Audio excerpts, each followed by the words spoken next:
Welcome to the Commercial Cash Flow Show. Today we're talking about cost segregation in multifamily.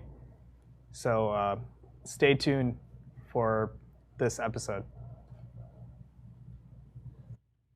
Propelio TV is sponsored by Noble Mortgage and Investments, Batch Skip Tracing, Think Multifamily, CreativeCashflow.com, and Lifeonaire.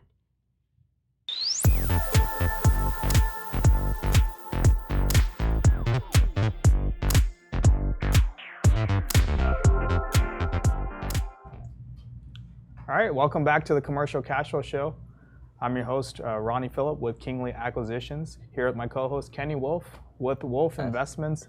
And today we have special guests from Madison SPECs, Chuck and Brian. Welcome to the show. Thank you. Thank you. Thanks, guys. Appreciate you being here today. Pleasure. So today we're going to talk about cost segregation studies and fixed asset reviews. So let's just jump right into it. How'd y'all get started in this business? And why is cost segregation an important part of multifamily? Well, cost segregation, depreciation has always been a very important element in real estate. It's a non-cash expense, that's a tax deduction. And cost segregation is based on principles that have been around for a long time. Our firm was founded by someone who was with one of the national accounting firms, and he was heading up the cost segregation practice. And he partnered with our company, Madison Commercial Real Estate Services, to create a division that focuses strictly on cost segregation. And Madison, we're a full service company. We do started as a title insurance company, a national doing multifamily, commercial, all kinds of properties. And it's just a natural outgrowth of the services that we provide. But it's a tax-oriented concept. I'm a CPA. I came out of school as a CPA. And I've been doing real estate for over 30 years in accounting and taxation. And it's just a kind of a natural growth for all of us. And it's a great, great service. And one of the real last, islands of tax planning and tax deductions that still exist for the real estate industry. Awesome. Right. Yeah, we use it a lot in all of our properties. We're excited. Last year we bought 2 large multifamily assets, and on both of them, the passive investors were able to take about a 30 to 40% of their initial invested amount as a write-off on their other passive gains. So it's a very powerful tool. It's something that you've got to use, in my opinion. Cost segregation just speeds that up. It goes from a straight line to more of a sped up depreciation as well. So it's a great tool to use. Yeah, absolutely. Exactly. And then the most recent Tax Act had a lot of very interesting parts to it that made cost segregation even more valuable, even more important to take the benefits of some of the immediate write-offs that are available. Right, yeah. So talk to us for the audience, because what exactly is cost segregation? Like if you're going to explain it to a 5th grader, what is it? Okay. So the one thing I'll assume is if it's everybody's in real estate, then what depreciation expense is. Right. And again, in the multifamily world, you buy a property, once you allocate the land, everything else is divided evenly over 27 and a half years. And that's your tax deduction. It's very easy. What cost segregation is, it's an IRS approved method. It's an engineering-based method where you can go in and identify certain assets that maybe not 27 and a half, but you can classify them as 5-year assets or 15-year assets, right, and generate some higher depreciation in the earlier years of when you own that property. That might include carpeting, floor tiles, cabinetry, window treatments, countertops, shelving. And what that does is, instead of waiting 27 and a half years to get that tax deduction, we can identify some of that as 5-year property and take that in the earlier years of when you own the property and shelter, like I said, you can shelter some income with some higher depreciation in those earlier years of ownership of the property. Okay, that makes sense. And I think this is really important to understand. What are the, how you said there's different lifetimes for certain items, right? What Correct. Are some of the most common ones that you can accelerate? Well, like you said, floor tiles definitely, carpeting, countertops, shelving, appliances. Yeah. Okay, so that's a big one, obviously, in the apartment world.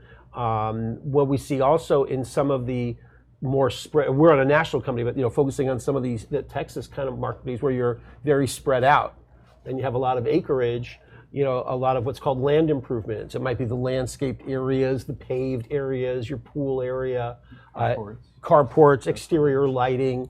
A lot of that kind of stuff can be done over 15 years. So most of the stuff that's inside is more 5-year. More of the stuff that's outside is more of the 15-year. But like I said, those are really the most common assets we see in the multifamily world that you can take the benefit from. Okay, that makes sense. And when is it not beneficial to do a cost segregation study? That's a good question. I mean, timing is always everything. And what costs, what the depreciation allowed under cost segregation, it's a tax deduction. So if you're sitting upside down in a property, very often maybe right when you're buying it, a lot of the active guys are, it's called added, value added guys right now. So if you're buying it and it's vacant and it's running at a cash loss, the depreciation at that point in time might not benefit you as much. But if you're a value add player and you've taken that property, it might be over 12 months or 18 months or however long it takes you to turn that property around, then you can do the cost segregation study at that time, get the maximum benefit of sheltering that increased cash flow that you've created and put more of that in your pocket. That makes sense. Yeah, and also I'd say too, for our deals that we're going to hold longer term, that's more of what we go into in a cost segregation for. Because like if there's a property you plan to hold maybe 1 or 2 years, I don't know if it's. What do you guys think? Do you think it's still worth it to do the cost seg if you're going to buy it, fix it up, and then flip it? It's less beneficial. Okay. If you're looking at a quick hold, it's because there's the gains right away. I think it's less beneficial. We just had this conversation a few minutes ago with another client of ours, and the longer I'd say anything you're holding 3 years or more is a great time period. If you're an 18-month flipper, right? There's value, but it's not as much of the value. Yeah, but long term it's great. If you're a long term holder, this is something you've got to look at. This is such a powerful tool to offset your other taxes. It's just a phenomenal tool. I can't say it enough. So Brian, how'd you get into the business? Well, I actually came into commercial real estate through just subleasing offices, and then I came to a networking event with Madison and met all the higher ups, and I don't know, something about it, just the whole scene just made sense to me. They said, you know what, why don't you run our cost seg department for Texas? Okay. Awesome. What's cost seg? I have no idea. I come in, I'm not a tax guy, but once I accepted, I said, you know what, let's educate, let's research, let's get this figured out. And then once it really clicked, it made complete sense to me. Why doesn't every commercial real estate owner do this? Because the benefits are huge. Right. And then after that, it just came down to meeting all you fine people and getting going. All right. Well, good. Yeah. So I think let's just go ahead and jump into the slides too, that Chuck and Brian put together here for us with Madison. You're the technical guy. I'm the technical guy. Okay.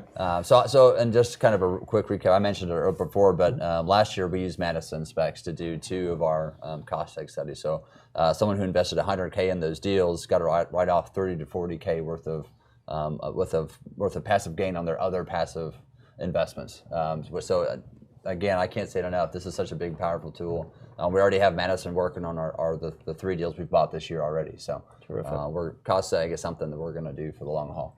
Definitely. Excellent. And also they're working on 2 of our Atlanta properties for cost segregation. So we do have the cost segregation experts. So if you have any questions on this kind of topic, please be sure to comment them below. We'd be happy to answer them at the Q&A at the end. So just wanted to make sure I add that. Cool. Great.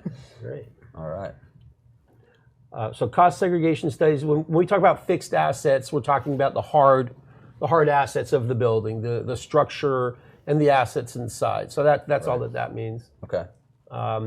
So as I said, we're Madison SPECs. We're part of a larger umbrella company called Madison Commercial Real Estate Services, and these are some of the services we provide all in the real estate world. So it's anywhere from title insurance, and we have an active title insurance presence here in Texas. We do the cost segregation studies. We do 1031 exchanges. We're a qualified intermediary in the 1031 exchange market. We do financial due diligence. A lot of times when people are trying to analyze the deal from a financial standpoint, lease abstracting, just all kinds of other services that's offered under the Madison umbrella. Yeah, when we say tax experts, we mean it. Okay, so cost segregation in a nutshell, this is the question you asked earlier. What is it? And the sentence is kind of a run-on, but it is what it is. It's an IRS approved, and I can't really stress that enough. This goes back to in the before the 1986 Tax Act, there was something called the investment tax credit, and when you had portable assets, you could get an immediate credit on your taxes for those. And a lot of the rules of what was eligible for that credit is really what cost segregation is based on. So it's not like it's a brand new fad. The principles have been around for a long, long time. So it's an IRS approved method. And what's key is that we have a qualified engineer walk the property. What the IRS doesn't want, and this is my own little analogy, is some guys in suits sitting in an office throwing a dart against the wall and estimating, well, what's my 5-year, what are my 5-year assets? What are my 15-year assets? Because that's subject to challenge and you can't prove it. So we have a qualified engineer who doesn't just understand construction and assets, but understands the tax implications. And we train them. Oh, okay, this kind of floor tile is, carpeting is. So again, they learn and they understand from a tax perspective what works and what doesn't work. And use the word segregation. It's not a great word, but it's a way to identify these assets and say, okay, this is not really part of the structural 27.5-year depreciable asset. It's really allocable. Could be depreciated over a short life. Right. You guys, you guys are in a multifamily market. Commercial's even worse. Commercial's 39 years. Oh, wow. So you should see some dramatic changes there as well. And again, we're not creating deductions that don't exist per se, but what we are is accelerating the depreciation into the earlier years. And anybody who's in the investment world understands the time value of money. Sure. So if I can get a tax deduction now, as opposed to waiting to get it over 27.5 years, most people say, I'll take that deduction now. Right. And as long as I have the income or the capacity to use it, I'll take that today. And that's where the value is. It's that you understand the time value of money. Anybody who's applicable, really anybody who's owning investment property. So if you're in again, if you're a nonprofit, that we're not there for the nonprofit, but you're in the profit world. You have investors. You're trying to provide returns. You want to provide the highest returns to your investors. It's really applicable to any kind of property ownership. Right. And the benefit is that you're generating higher cash flows to yourself by virtue of a non-cash tax deduction. Right. So depreciation fundamentals. Again, in multifamily, you guys are depreciating properties over 27.5 years, okay, which is a long time. That's a long time. Commercials, again, is even more dramatic, 39 years. Mm-hmm. And again, anything, it's not like an expense I'm buying a table or I'm buying, some supplies. You have to capitalize, you have to depreciate. There's no way around taking the rules of depreciation. The basic fundamentals of cost segregation are, again, like I said, you have to have a qualified person walk the property. I think that's really one of the most important points. They have an engineer and we have accountants who work together in understanding these things. And it's really good. So I can't go out and do my own walk and decide what... You could. I mean, it's not about what you can do, it's about what you can get away with. When the IRS would challenge, what's your credentials for doing that? What's your, so... Totally kidding. No. Have the third party do it. Also, what type of engineers do you hire? Like specifically, what trade?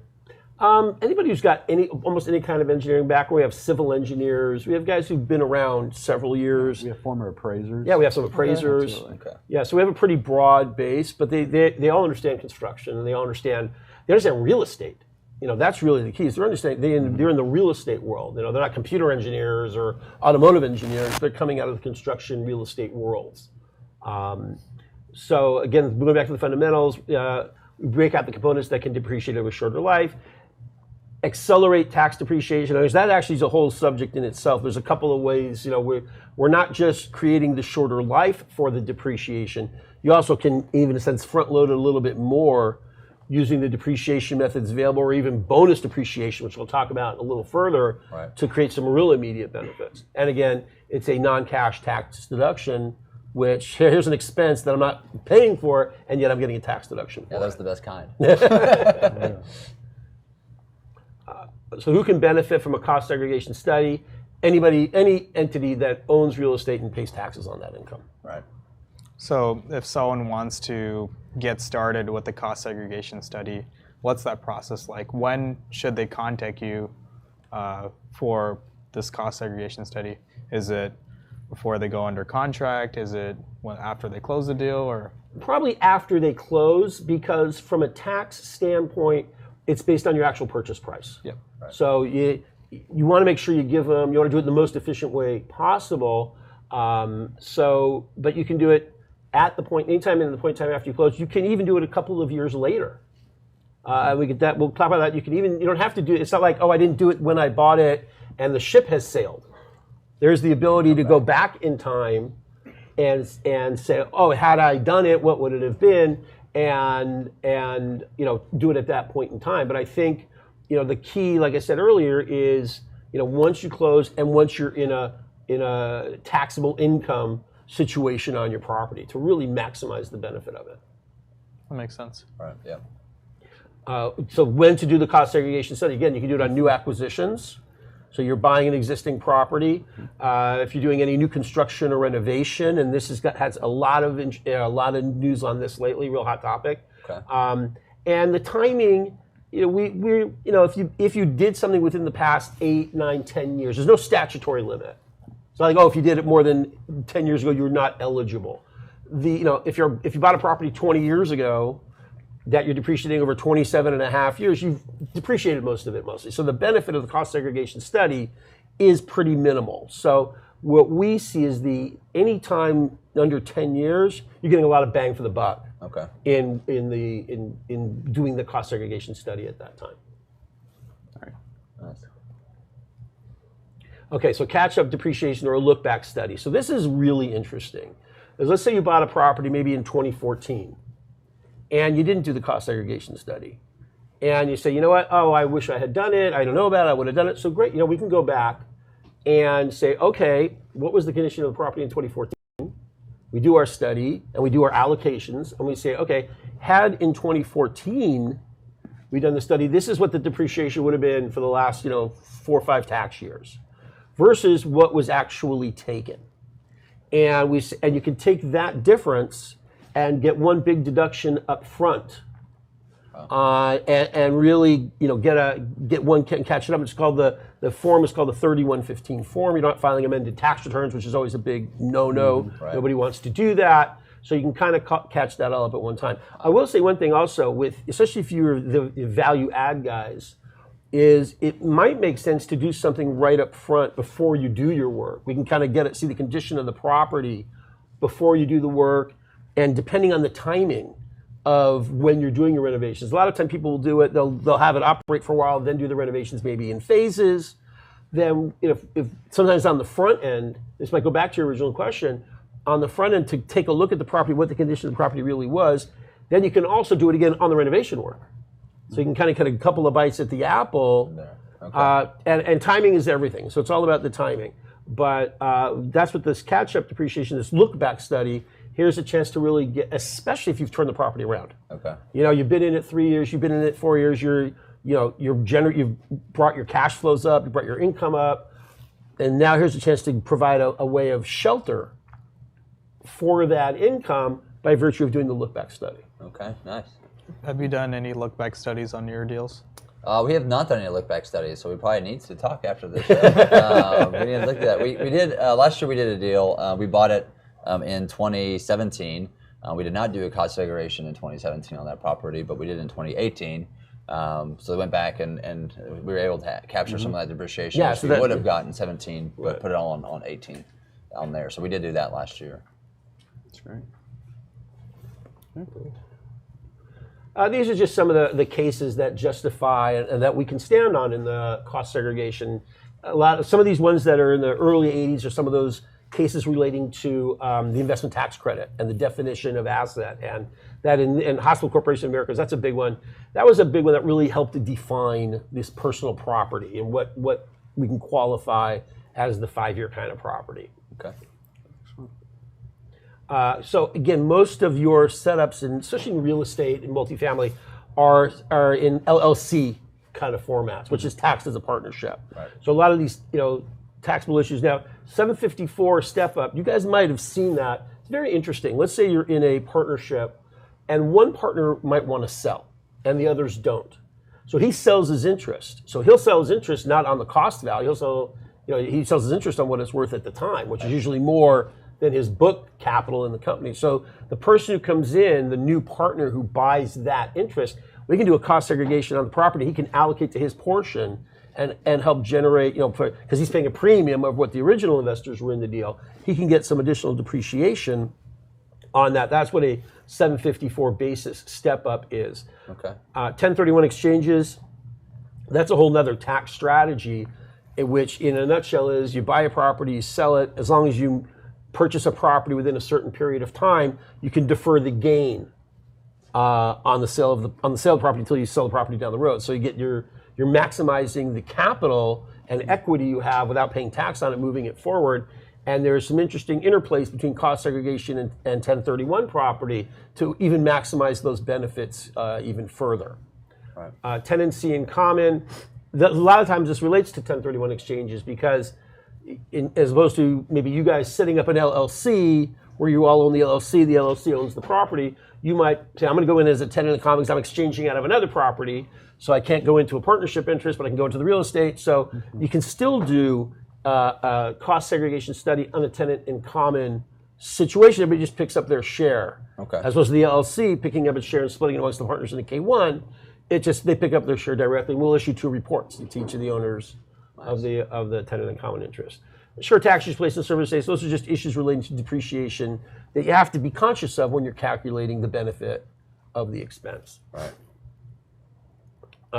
Active versus passive. This is a hot topic. Oh yeah. This is a big topic, especially for your investors. So, here's what active, it's a person who's, you guys probably consider more active as you're full-time into this. And where this really plays is if you have income from one source and you have losses from another source, you want to be able to use the losses, from the loss source to offset income from the income source.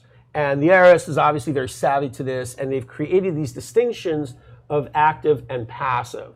So if you're passive, you can only offset your passive income and passive losses, whereas active, it's a much broader base. And then we'll get into a little bit what the definitions are, but certainly for a lot of your investors, and they need to be talking to their tax consultants as to, am I passive or am I active? And that's why it's really, you got to be careful when you don't want to necessarily totally max out, all the depreciation in the property, because your investors may not benefit from it. Right, because they're capped at what they can take. Exactly. Per year, right? So, it's a huge balance, and you want to make sure, it's part of keeping your investors happy to make sure we're not creating a problem for the investors, right? And taking into account. This is a big topic. The IRS looks at this hard. So again, we don't define it. We're cost segregation people. We don't necessarily define active and passive. You need to do that with your tax professional, but we're aware of it because it's a very, very important point. Sure. So again, and the passive is he's literally that. He's a passive guy. He's probably has a job, maybe he's a lawyer, he's an engineer, and he's putting money into real estate because number one, he might believe in you guys, he understands you guys know what you're doing, right, and wants to create his own retirement. So the taxation of that is very interesting. Yeah. Next. Yeah, please. So what's active? So to be an active real estate professional, and again, the key is the ability to take losses and offset them against income. You basically have to be invested of your time in the real estate world. And here it's, I think, more than 750 hours of service. And you should be keeping some kind of records. There is an onus, again, we just had this conversation with some other clients, there's an onus on you to prove. If you're challenged by the IRS, they're gonna, you're like kind of guilty until proven innocent, so to speak, that they're gonna assume you're passive unless you prove you're not. Right. How do you prove you're not? Maintaining records. It might be the calendar. Hey, everybody's terrible at it. I'm a CPA and I'm terrible at this stuff. But,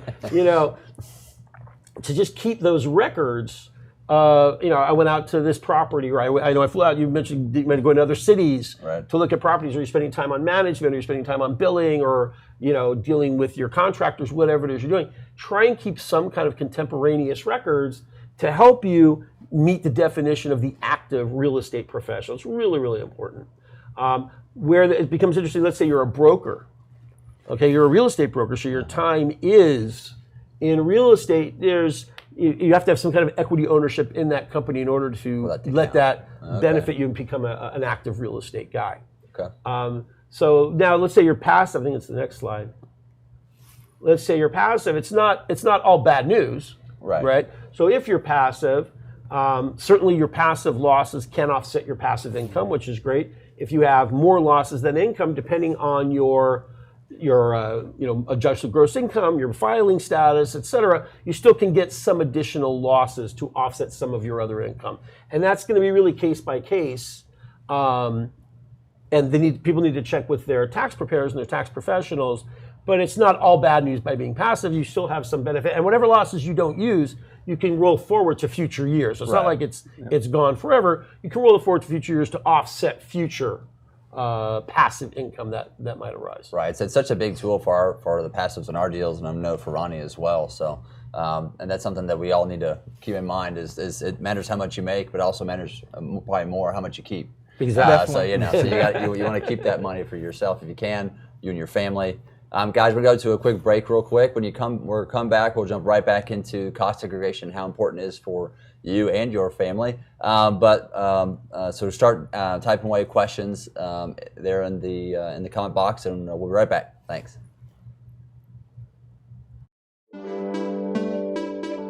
The Propelio Academy, an all-in-one education resource for training in wholesales, subject to wraps, short sales, flips, rentals, BRRRR, property management, and more. Go to propelio.com/academy to get your scholarship today.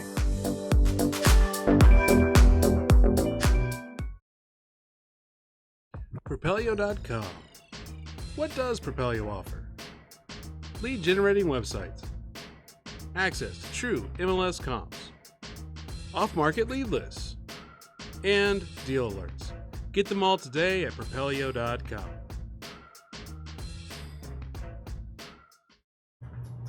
Welcome back to the Commercial Cash Flow Show. Today we're talking about cost segregation studies. So we're discussing between a passive real estate professional and then an active real estate professional. So I think this is a very, very important topic, especially if you are looking to invest in any syndications or investing in multifamily. You need to check with your tax advisor on which one you are. Right. So, let's continue talking about what exactly a passive real estate professional is. Well, again, it's the passive investor who's building the portfolio, building his retirement, and that's a lot of what fuels the investment dollars in real estate. So, I in the old days, when my hair was black and I came out of school, people were buying tax shelters, and you got these great write-offs, but they had nothing to show for it. So you never want to, in my opinion, you're not buying into deals for the tax treatment. You want deals that are going to grow, especially real estate. They're going to grow. They're going to provide income. Mm-hmm. If you can shelter that income, awesome. Right. Awesome. And I don't know if in your deals, do you? A lot of people sometimes they'll show after-tax benefit or after-tax issue. The tax things to see what the true return is based on the tax savings, which is interesting. Right. But the passive person, again, they're a little bit on the radar of the IRS, and they don't want to. Again, in my opinion, you don't want to be too aggressive about considering yourself. If you're passive, you're passive, and kind of understand that. But the flip to that is be aware that this exists. Be aware that there is something called an active and passive, and you might be active and not even realize you're active. Right. You could be managing, a fourplex here, and you're managing some, and all of a sudden you're spending 750 hours a year, and not even realizing it. Right.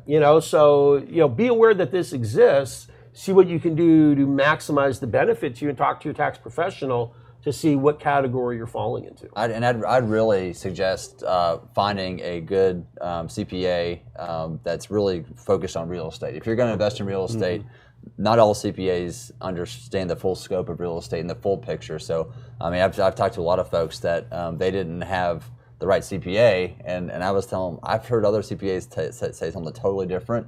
Go talk to this guy, and usually I was right, to suggest them. But I mean, you've got to have someone who knows the tax code where you're playing in, right? And if it's real estate, find someone who's good at real estate on the CPA side for sure. Absolutely, absolutely. Yeah, I think that's really important, like having that CPA on your team when you're investing, whether it's actively, as a deal sponsor, like what Kenny and I are doing, or investing passively in deals. You need to build your team, right? So this includes CPAs. This includes, if you're a passive investor, a trusted deal sponsors. These are all the different things you need to look at whenever you're investing, making a large investment, $75,000, $100,000, because you want to make sure you have an expert, whether it's the sponsor or whether it's a CPA. So that's something I just wanted to add. Yeah. Completely agree. The premium discount calculation. So this is part of the engineering process. This is part of what the real nuts and bolts of this. And this is what the IRS looks at. And our reports all have this. The engineers are all trained in how to do this. It's basically, they cost the building out as if the building was being built today. What would it cost to build that building? And then they factor all this in coming up with the allocation percentages. When we talk about what's the 5-year property or what's the 15-year property, it's based on these principles of calculating replacement cost and then figuring it into what you actually paid for the property. So real quick to jump into there. So we just bought an asset. It was like December 21st, so right before the end of 2018. But it was built in 2018. Okay. So, but then compared to a deal we bought in August of that same year, 2018, it was built in 1974. So, is there a benefit for one or the other with cost segregation? Are the older buildings?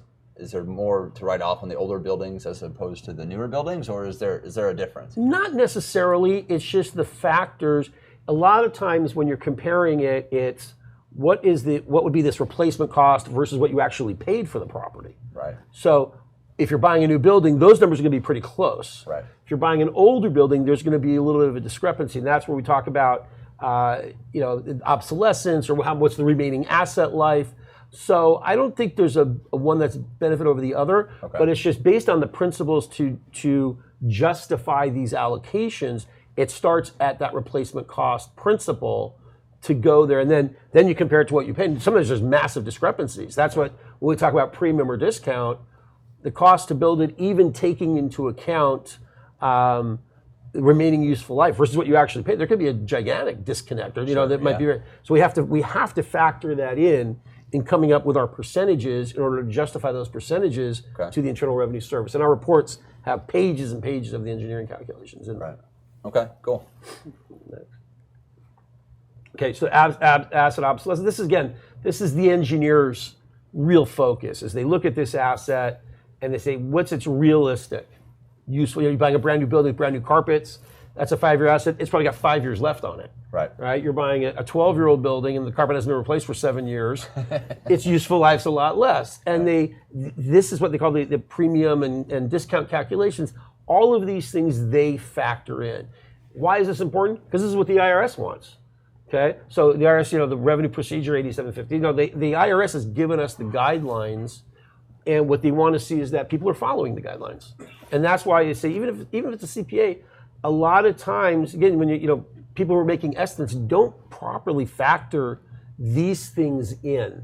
And we want our studies to stand up. And so we factor all of these things in accordance with IRS procedures to make sure they'll stand up to muster. We'll talk about that a little further. Okay, so tax planning strategies in estate planning. So estate planning is very interesting. So, and especially in real estate. So let's say a property's been sitting in a family for a long time, and the owner of the property passes away, and the property is inherited by his heirs.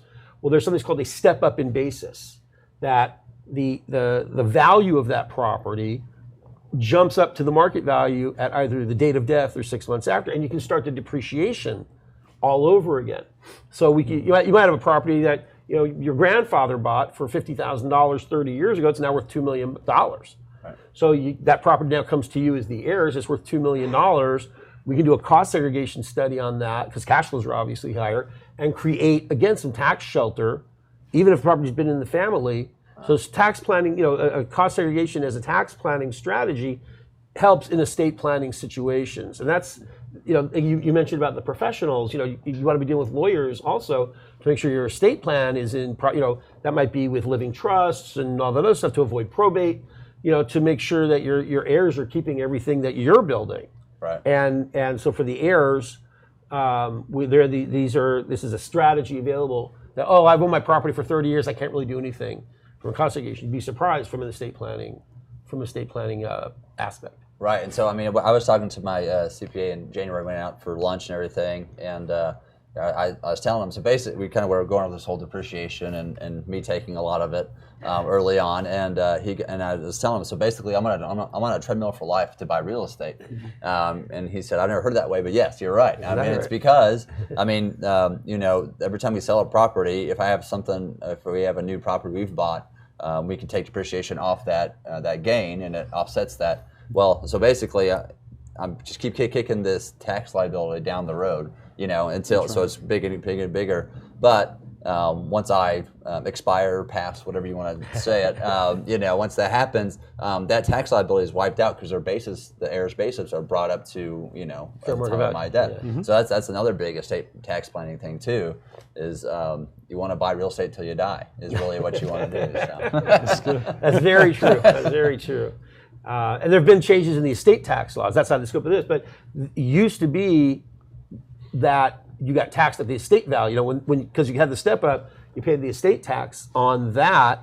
But those numbers have jumped up a lot in the last few years. It's really had an impact on the estate taxes. Right. So I know a lot of folks are like cheering for someone to die, which is not good. I didn't hear that. No motive. Just kidding.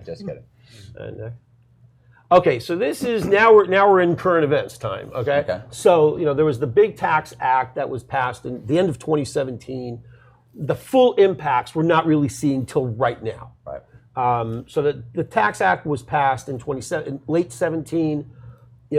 Up till like October 15th of 18, everybody was still dealing with their 2017 taxes. So nobody really focused on what was going on. Starting October 16th.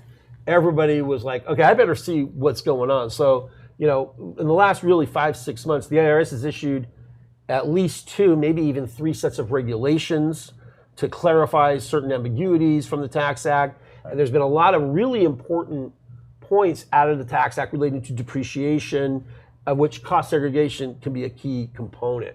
Let's start with the first. Okay, so Code Sections 168K. Bonus depreciation. This one's a big one. Right. Okay, so I'm going to go back to what the old rules were to illustrate what the new rules are. So the old rules were, let's say you bought a property and you did a major renovation on that property. Okay, you did new work.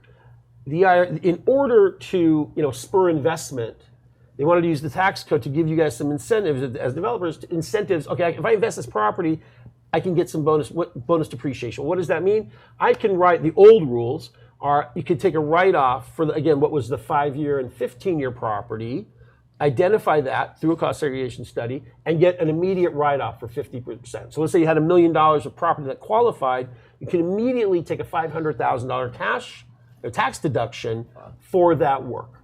Okay, that was and is called bonus depreciation. And it was 50%. And the rule was it had to be property that had never been depreciated before. It's new, basically new. After in the Tax Cuts and Jobs Act, in the Tax Act, any property acquired after September 27th, it really started September 28th, there's 2 major changes.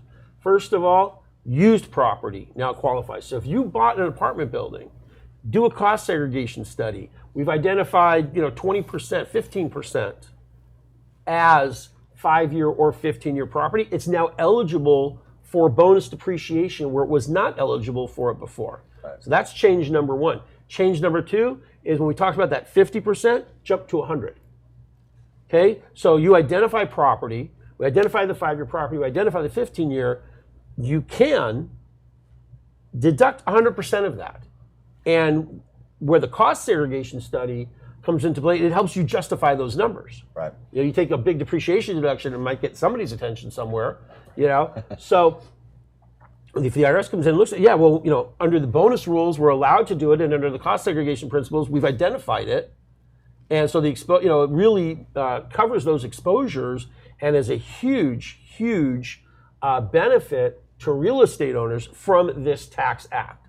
So be aware of it. Bonus depreciation is just so hot. It's a big topic, and anybody can benefit from it.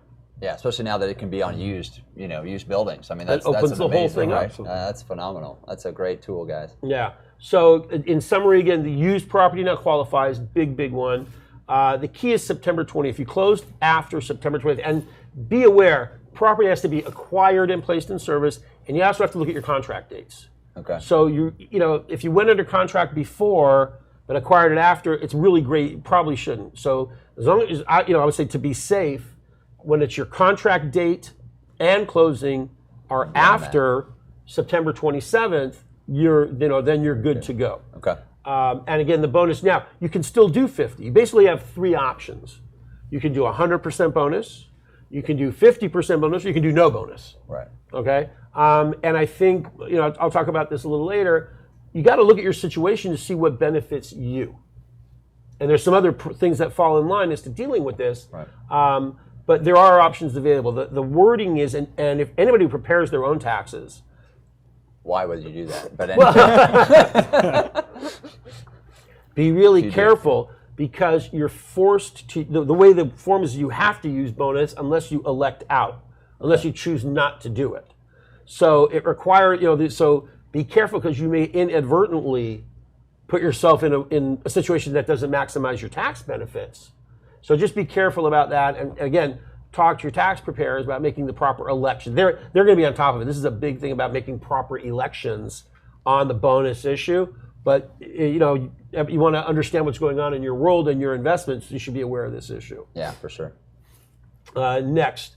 Okay, so this is what we just talked about. So that you can choose either 100% or 50%. It applies to asset lives of 20 years or less. So the structural component in an apartment building, the 27.5 year, doesn't work. But whatever we can identify in 5-year and 15-year property is eligible for the bonus. Bonus depreciation is not allowed for property placed in service with the same taxable year. So again, you're flipping. You can't take bonus, and you're going to. It doesn't make any sense. Right. Yeah. So you can't play that game. This is just the various charts. Now, what happened was, and I'm not going to spend a lot of time on the chart. Bonus depreciation, I said, was 50%. It was scheduled to actually phase down to 40 to 30. So it's now been phased up to 100. And this is, I think starting 2023, which will be here before you know it, right. It'll again start to phase down unless Congress changes something. And, just with politics and everything else, who knows what's going on? Who knows, so right. Get it while you can. Right. Next. I was going to say, isn't that election year? Yeah, 2022. What do you know? I'm sure that was just a big coincidence. All right. 163J, the interest expense limitation. Right. Big one, especially for you guys as sponsors of deals. There's two. Okay, let me back up.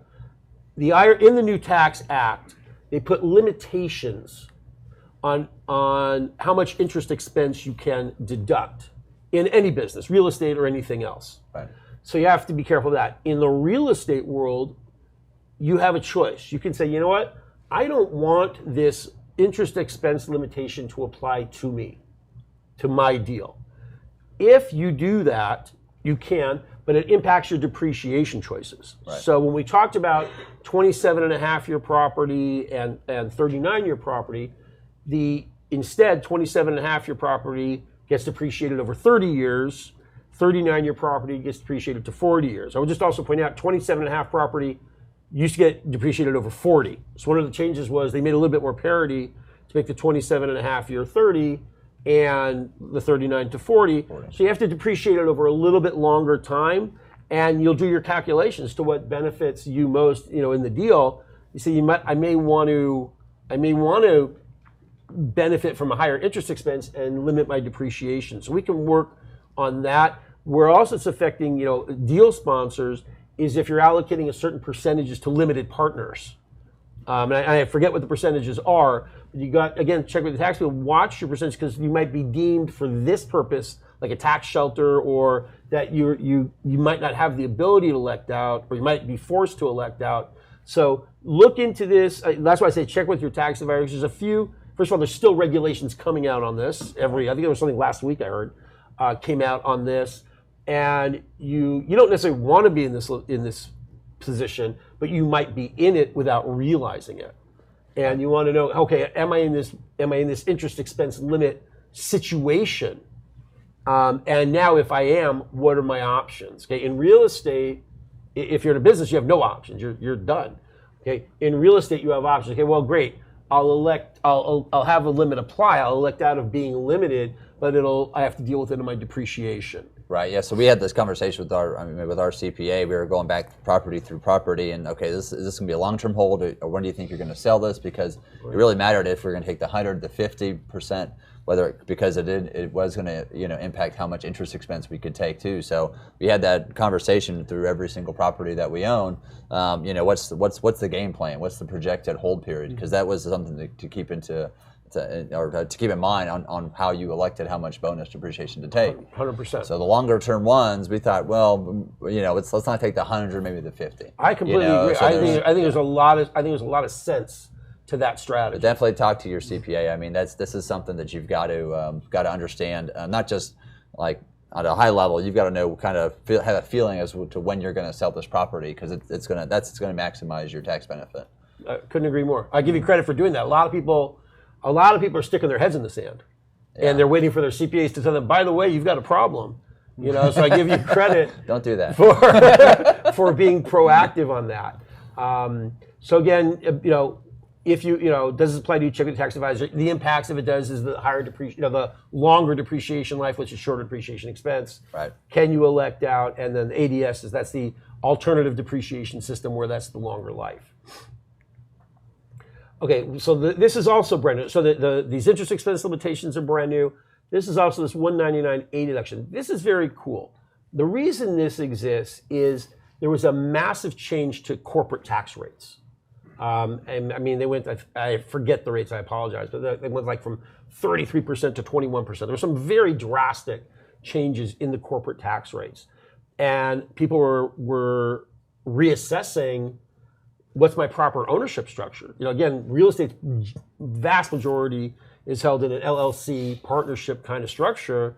So to create a little bit of parity between the reduction in the corporate rates, they created this 199A deduction, it's a 20% deduction, so that even though you have taxable income flowing through from a flow-through entity like an LLC, a certain 20% of it you can, I don't know if exclude or deduct. I think the forms are still working that out. But basically, the net amount you will pay tax on is less than the total, to kind of create some parity with the reduction in the corporate tax rates. Okay. And again, this is important. You hit on it exactly.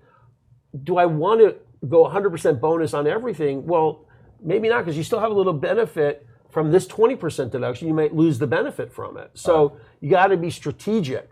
Yeah. And taking into account, okay, I've got bonus on this side, I've got my 20% deduction here, I have my interest expense limitation here, and you got to work within the parameters to what works best for you. And I call it all, I think, depreciation tax planning. Okay? Right. It's just now there's so many options available, you can really tailor what benefits you most just through depreciation and nothing else. Again, you gotta, why would you do your own CPA work? I mean, geez, there's so many moving parts of this now, and you're possibly missing out on such a big tool of real estate is this depreciation. I mean, that's something that that doesn't really make us a lot of money, but it saves us a whole heck of a lot. And so it's just such a powerful tool. Great. Next, okay, net operating losses. So this is another tool. This is another thing to be aware of. When, at the end of the day, let's say at the individual level, right, you have losses flowing to you. If your losses offset all the income, you can roll it forward. However, it will only offset 80% of your income. So let's say I have a year where I have $200,000 of losses. Okay, great. I'm rolling that $200,000 forward. Now the next year I have $100,000 of income. Under the old rules, that $200,000 loss would completely wipe out that $100,000 of income. Now comes this limitation. It can only offset 80% or $80,000 of taxable income, and you still have to pay tax on 20. So again, you want to caution. You don't want to necessarily totally front load everything, which gets it back into the bonus, into the bonus, decision of do I want to take 100% bonus or maybe not, because I'm limited. And again, as sponsors, you have responsibilities to your investors for what they're able to do. So you have to be aware that this exists. It's another of the parameters that you're dealing in juggling. I would go back to one thing though on the bonus, which is interesting, is let's say you identify 5-year property and 15-year property. You can pick and choose even in bonus. You can say, okay, well, I want to go 100% bonus on my 15-year property and maybe 0 bonus on my 5-year because I'll get that over 5, or vice versa, or go 50 on one, 50 on the other. So there's, again, a lot of options to play with in that to really maximize the strategies. Okay, so again, this is kind of a conclusion. Depreciation tax planning is just more critical than error because of all of these things. I mean, I'll tell you, as cost segregation report providers, we're now going crazy trying to be able to have our reports, be in a format where we can offer all these variables. I was with our tech team this week. Okay, well, what happens if he wants 15 bonus on the 15, 50% on the 5? He has to go ADS on the structural. And because we're trying to be efficient in the way we produce the reports, and there's over a dozen combinations of depreciation. So, just in summary, you really need to take into account all of these items to properly maximize your tax benefits. And again, it starts timing of the study. Do you do it in the year of the purchase? Do you wait and do your look back? And again, I say for the value add guys, I would suggest doing something on the front end so we see what's the condition of property to really maximize the benefit when you do the renovation. So I would keep that in mind. Again, bonus, 150 or 0, and again, you can choose your asset type. Maybe I'll do it only on the 5, only on the 15, neither, half, both, whatever. Interest expense limitation, be aware of it. Does it affect you? And it's done at the entity level, so as entity controllers, you got to look at that. ADS, 163J interest expense, so be aware of the interest expense limitation. Are you forced to go ADS on the structural components? Again, be aware. What are my depreciation methods? We didn't even get into that, but even once you identify the 5-year property, you can do it, let's say over a straight, as opposed to doing accelerated, where it's more front-loaded even within the 5. You say, no, I'll take it evenly over the 5. So that way I have a little bit more in years 3, 4, and 5 and balance it out, which I think is a really good strategy. I like that. Yeah. 198 deduction again, 199A deduction, is again that 20% deduction you're getting. You want people to benefit from it, but you don't necessarily wipe out all of it. You might say, you know what, don't wipe out all my income. I want a little bit because I'm going to not pay tax on 20% of it anyway. And then the NOL carry forward rules that you can only use the 80%, you can only offset up to 80% of your taxable income in that year. So that's really the summary. And again, I think this as all tax acts are, it's kind of a boom to the CPAs. Because you said it, why would you, if you can, just this is only depreciation. There's a million other things to consider in your taxes. So, go to the experts and be aware that this stuff is all out there and makes it really more important than ever. Yeah, I thought we were trying to get everything done on a postcard of the CPA. I think this just did the complete opposite. It's just, like you said, it boosted the CPA, there's a postcard with, 8 pages of sub-postcards, believe it. Okay, now selecting a cost segregation company. This is what we do. And you want to make sure that you have both the engineering expertise and the tax expertise of people only doing cost segregation studies. And we work with a lot of CPAs, but I caution even CPAs, you may not want to necessarily do this. A lot of people say, oh, my accountant takes care of it for me. And I hear that a lot. Brian talks to clients all the time, and because people think they are. But a lot of times, either they're estimating it, and it's not necessarily to their benefit. So again, when we talk to the CPAs, we want to be a resource to CPAs that they have both the engineer. You want to have somebody who has the engineering capacity as well as the tax understanding to really make this thing work for you. The process is that before we will take on a study, and if you've done studies with us, you've seen it. we will give you what we call a feasibility, where we'll say, okay, here's what we think we can do based on our experience. Right. And 2018 alone, we did almost 2,000 studies. We did, I think, close to 1,600 the year before. So we're doing thousands and thousands of studies, and we're compiling our data. So when we say, okay, what is a 100-unit 2-story walk-up in Dallas, Texas, about what that's 30 years old and X amount of square feet, I'm sitting on so many acres of land. Well, we've done a bunch of those, so we can kind of come up with a realistic assessment of what we think we can do for you. And you want to make sure that people that you're getting that, not you're just and I mean, I'll let you talk about underselling and over delivering. Underselling, over delivering. Yeah. I mean, the whole basis is with the feasibility analysis that we're giving you an estimate based on the information that we have and a few pieces of information that you're giving us. The key part to it is the estimate or the feasibility analysis allows us to give you all the numbers comparative side by side with and without cost segregation, what it would look like on an actual property that you have or will be investing in. And that's the other part that's brought up. We could give you these estimates before you actually close on the property. Let's say you sign the LOI and, I don't know, you want to send out a nice investor email with the returns, projected returns. Well, now you can add the projected cost segregation tax potential benefits to that email before you close on the property. Maybe get some extra investors that want that little extra tax incentive.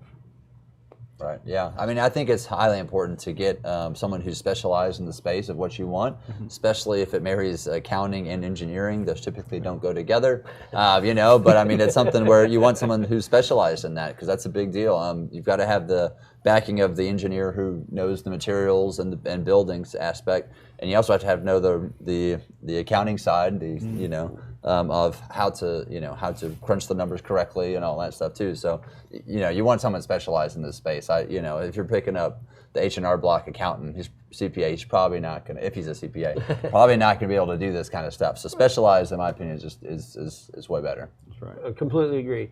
And then inquire about IRS, audit defense. Occasionally, our reports do get challenged. Usually, a client is getting audited on something else. Right. And they say, oh, give me your depreciation backup. Well, how did you come up with your numbers? And the report we prepare is anywhere from 80 to 120 pages. Right. And you hold on to it. And if they come, we've presented those to the Internal Revenue Service, and they look at it and they see three things. Number one, it's an outside company. Number two, the IRS has what's called an industry audit guide or an audit techniques guide on how it's basically the blueprint for how the agents are supposed to audit. And it's public information. We have that, and we do everything in accordance with those procedures. We don't cut the corner. Again, the key, I can't stress this enough, the key is that the engineer walks the property. Somebody qualified walks the property.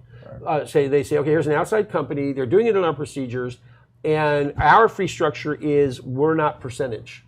It's not like a lot of times, let's say in a property tax appeals, they take a percentage of savings. We're fixed fee. Right. So the IRS likes that. Okay, they don't necessarily have a direct dog in the fight. So that it creates a higher probability of success in an audit. And thankfully, ours have all come back no change. Good. They've looked at. Right. I actually had a client a couple of months ago just mentioned to me in passing. And we were talking about something else completely, and he says, oh, by the way, did I tell you our cost segregation study got audited? And I almost fell out of my chair. And I'm like, what? And he goes, yeah. He goes, oh, yeah, it was no change. We gave him the report, and we never heard from him again. Thankfully we've had that track record, but it's because we do it. Our company invests in the proper staffing, the proper procedure, and we don't cut the corners. You want to make sure anybody you're dealing with, if you're looking at a cost segregation provider, offers this kind of audit defense, and we will represent the cost segregation study to the IRS at no additional cost. It's part of the service that we provide. Perfect. Okay, so when we talked about doing the feasibility, doing our initial estimate, we do need to get a little bit of information on the front end. And the more information we can get, the more accurate estimate we can give. That includes closing document, might be a closing statement. If you're an LOI, obviously an LOI or projected something. Purchase price. Yeah, projected purchase price. Projected closing date. Surveys, that's real important for the land. So we can see what's the land area to come with our land improvement calculations. an appraisal, which has very good information as far as square footage is, has a good, so if we can piggyback anything off the appraisal, we will. If it's a look back, so let's say, again, you bought a property in 2015, and now we're working on it for your 2018 taxes. We would need to see your depreciation schedules so we can calculate what's the benefit we can generate for you. Right. Okay, so that's important. If it's a new construction situation, what's your budget? And we can do sometimes, we do that a lot with construction deals or renovations. We'll say, okay, what's the budget? Because a lot of times it's not done. Or there's still, even when it's done, it's not done. So you're waiting. So kind of give us your construction budget so we can figure it out. And our engineers are really good at reading construction budgets and identifying what in that they can really identify. So if you give us information up front, it allows us to turn around a feasibility of what we really think we can deliver for you on the property. So that's really the first step in the process. And then the next step is the actual report. So we will provide the report for you. If we're doing the look back, if we follow the process and methodologies outlined in the audit techniques guide, that's all part of the deal. We provide, we work with the CPAs in giving them the information they need to prepare the tax returns. So it's easy. We don't want to create more work for the CPAs. So, and being a CPA, that's the last thing I want.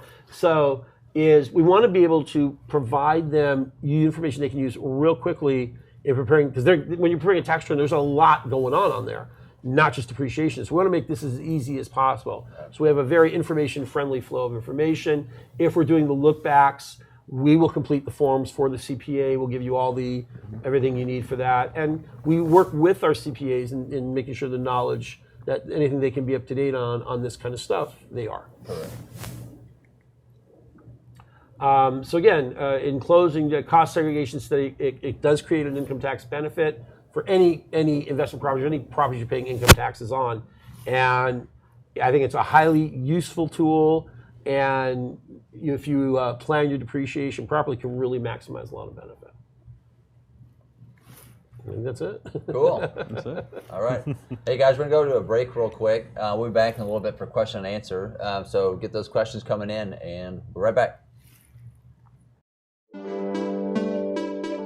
The Propelio Academy, an all-in-one education resource for training in wholesales, subject to wraps, short sales, flips, rentals, BRRRR, property management, and more. Go to propelio.com/academy to get your scholarship today.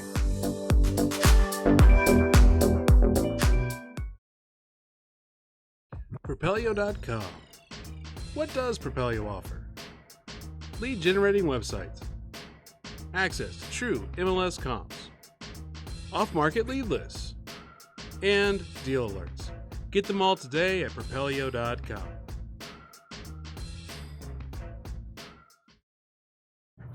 Hey guys, welcome back to the Commercial Cash Flow Show.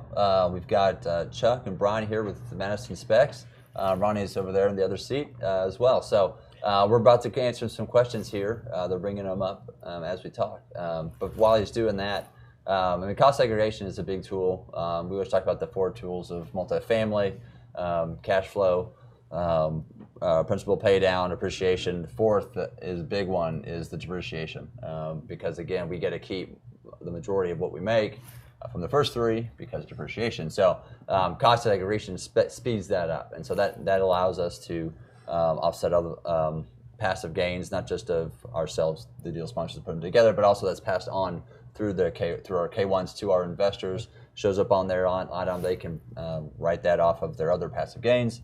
It's a really big tool for our investors to use. So, and again, we're all on this treadmill to buy real estate till we die. So exactly.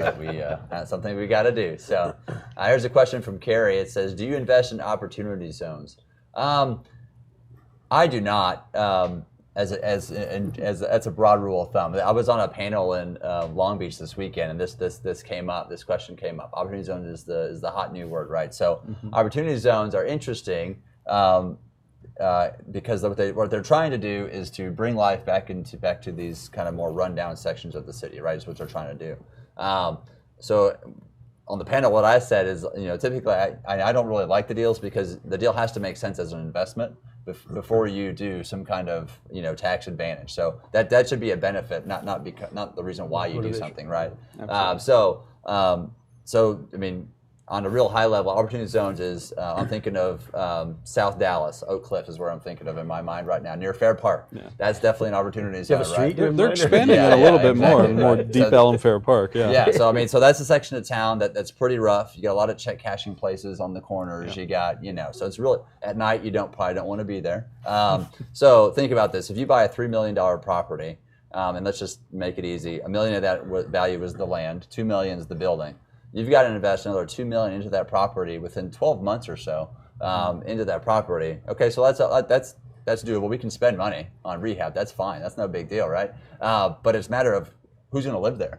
Who can you get to go buy the check cashing places and all those that part of town to go live in your brand new fixed up beautiful property, right? So that's to me is the question. So unless you have money to buy the block or buy a big chunk of it, then I don't know if it really makes sense. So I think that these opportunity zone funds that I've seen that are starting up, maybe they have big enough pockets to go through there and buy up the entire block, or to change it. But you're having to change the demographic and the residents there. I mean, that's you can't do that with just one property. I mean, you got to do that with multiple properties. That's right.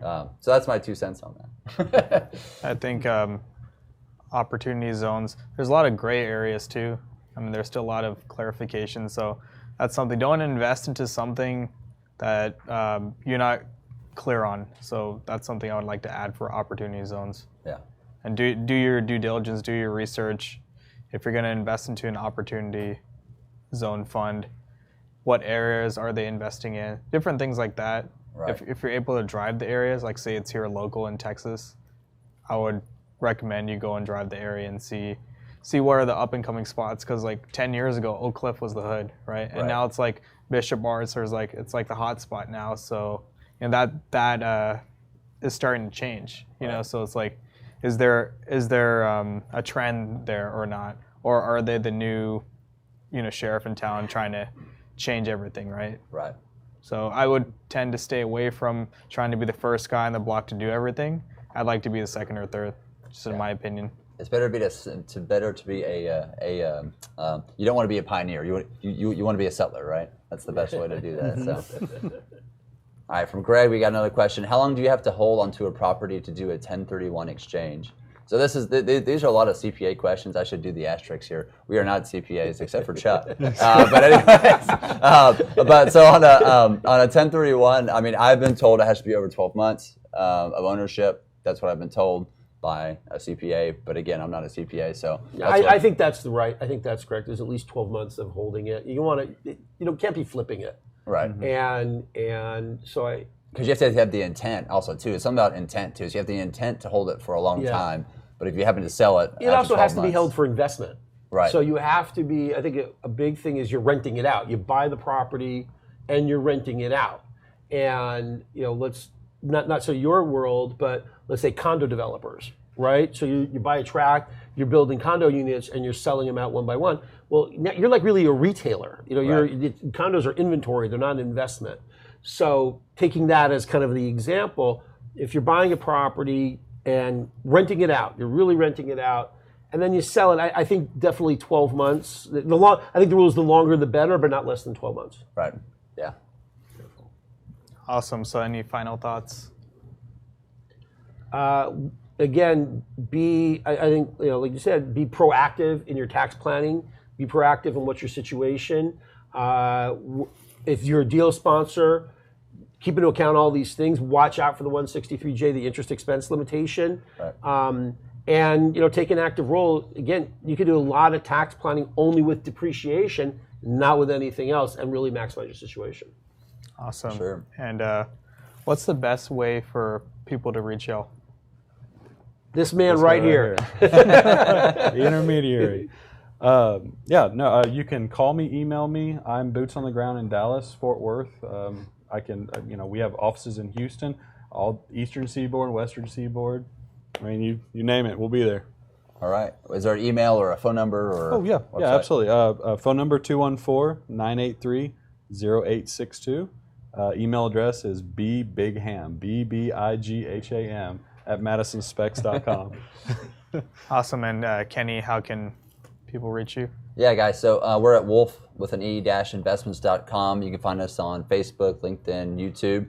Also, too, June 22nd in Santa Monica, California, we're going to be having hosting our next Multifamily Investor Network Conference.